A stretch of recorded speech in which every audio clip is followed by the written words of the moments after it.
All right, so 2 days, 3 lives, 278 years of life celebrated. This past summer, we got to celebrate my great uncle turning 98 and 2 of my great aunts turning 95 and 85. It is through their lived wisdom, their lived stories of segregation, multiple wars, civil rights, economic recessions, economic expansions, that I find deep roots for what can often feel like unsteady times. We are more connected than ever, and yet loneliness is an epidemic.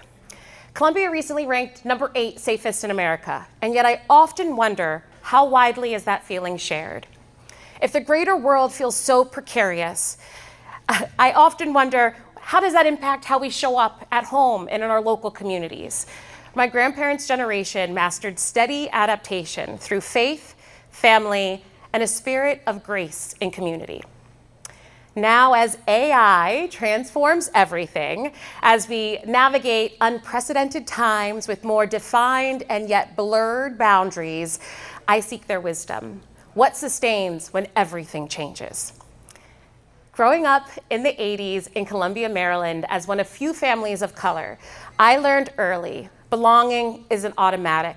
It's built through small, daily actions. Thank you, Mom and Dad. I have come to learn that growth isn't about becoming someone new or someplace new.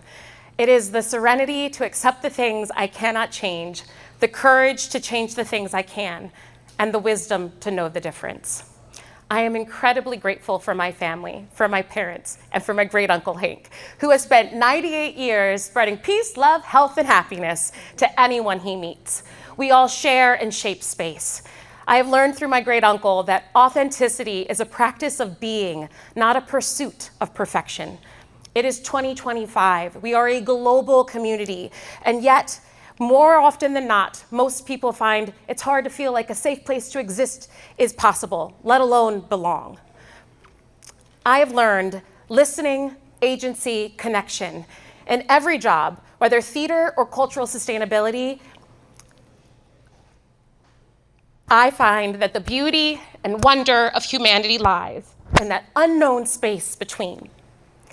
Columbia, Maryland is a 1960s social experiment in integrated living. And what I learned in Columbia growing up in the 80s, and from my parents and from all of my great-grandparents and aunts and uncles, is that when we see all people as valuable, magic happens. Life's special moments, the sweetest moments, come when we slow down and take time to savor life, especially when it gets messy. My great-grandfather's grandfather lived from 1779 to 1876, 97 years. Enslaved by society, he was a human who went from property to employee. Dignity is a choice I am privileged to choose today, and I am imperfect. My son recently had to ask God for grace in a disagreement with me. We are all imperfect, and if there's anything I hope we can offer each other, it's that grace is the strongest gift. Every patient pause, every door held, every moment of grace that we offer to each other, that shapes our community's culture. I believe in a world where we are becoming more isolated, where we have screens everywhere, and the power of creative, collaborative, cultural experiences, where we can come together to explore our humanity, where we can find opportunities to dig into our curiosity, because life's too short for the hard stuff, and life's too precious not to make time for the sticky and messy stuff. I am beyond privileged for the life I get to live. So I ask you, Howard County, and everybody in surrounding communities, let's make belonging not a transaction. Let's make it interaction between humans being humans with all of the beauty and grace and humility that calls for. My great aunt, who turned 95, recently shared this quote from her grandmother, Carrie Chisley. "Patience is a bitter tree, but the fruit it bears is exceedingly sweet." So I offer that to everyone here today as we are navigating these unprecedented times where AI is changing everything.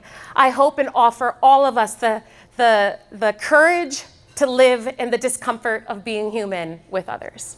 Thank you.